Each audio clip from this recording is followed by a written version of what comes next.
I shot this photo at a place called Il Arraba in Malta, which is my home country, and this all started from this parking lot. You just have to follow these spots that are just above the beach, and you get to these slightly high slopes, not too difficult to climb, and then you get to the place where I actually shot this photo. I'll make sure to leave a link in the description below for the particular area that I visited. And this is actually one of the photos I managed to get from this particular area. So after I got to the area, what I did is I set up my tripod in one of the locations that made sense to me, and I did a few test shots, then waited for the sunset and shot a few shots. It was quite windy, so I couldn't really take a lot of long exposure photographs. However, I did my best and shot a few photos, one of which is this. And as you can see, the photo is slightly underexposed because the sky is slightly overexposed at this stage. But since we're shooting in RAW, we can recover all the detail in the shadows with our RAW image. So let's go ahead and see how we can edit this photo. So immediately, as I said before, I can see that the sky is slightly overexposed, and in order to edit this photo, I would like to use the histogram panel, which gives us a lot of detail as to how dark the image is versus how bright the image is. As you can see, at the very right side, there's this slight peak which shows our highlights and our whites. And at the very left, there is this really big peak, which is actually the shadows.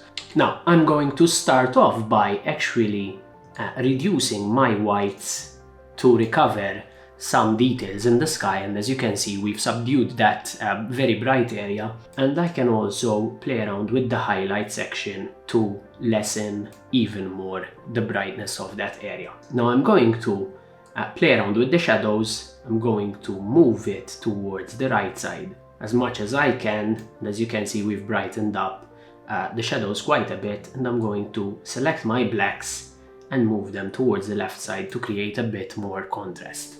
After I've edited the image with some basic edits, what I need to do is some local adjustments.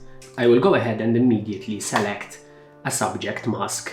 This will select, as you can see, this small peninsula coming out of the land, and I will go right ahead and start playing around with the shadows, the whites and blacks, and increase the exposure by just a bit. As you can see, we've brightened up this part of the peninsula. Next, another mask. This time I'm going to emphasize the bright parts and the dark parts of these slopes right here. So I'm going to select the brush mask, make sure that my flow and density are not too high, reduce the brush size, and I'm going to paint over the highlights of my slopes, as you can see right here. And with this mask, I'm going to brightening up the highlights on my slopes. You can even use this mask to select the edge of this piece of rock right here in order to brighten the highlights of this as well. So let's go right ahead and intersect this mask with a luminance range, and I'm going to select this part right here, which I know is a bright area actually. So we can even refine the selection by moving the slider back and forth, and as you can see, this is a pretty good selection for my highlights. I'm going to immediately increase the exposure, increase the whites, and also play around with the temperature and tint. So if we disable this mask, we can see that we've improved the highlights of this particular part of the peninsula. I'm going to create yet another brush mask, this time for my shadows. I'm going to paint over my shadows right here. No need to be very specific. And now I'm going to once again intersect my mask with a luminance range, and I'm going to select a part where I know has a dark area, and we can refine our selection using this slider once again. This time decrease exposure and decrease the blacks just slightly. Let's take a look. We've increased the contrast in this area, And one final thing I would say, this image needs it to adjust the vibrance of the colors in the image. So I'm going to increase vibrance just slightly right here, and then I'm going to use the color mixer tab, use the point color option, and I'm going to select this blue right here, and I will play around with the hue of the blue, and I can move it slightly towards the teals. We can increase saturation and also increase luminance if needed, but this should look much better. And as you can see, this is the difference that this point color tool makes right here.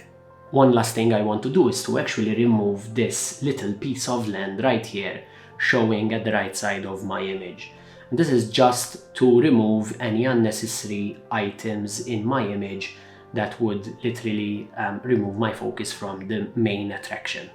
So I'm going to click over my healing brush tool, and I'm going to increase the size of my brush, click over this area, and I'm going to adjust my healing brush tool. So right here, if we compare the before and after, we've gone from this very dark, quite underexposed image to this really nice, bright and very colorful sunset. And I hope that if you're ever in Malta, you have the time to visit this location, because it's a very beautiful location to experience sunset, for example. Please make sure to like and subscribe, and thank you for watching as always.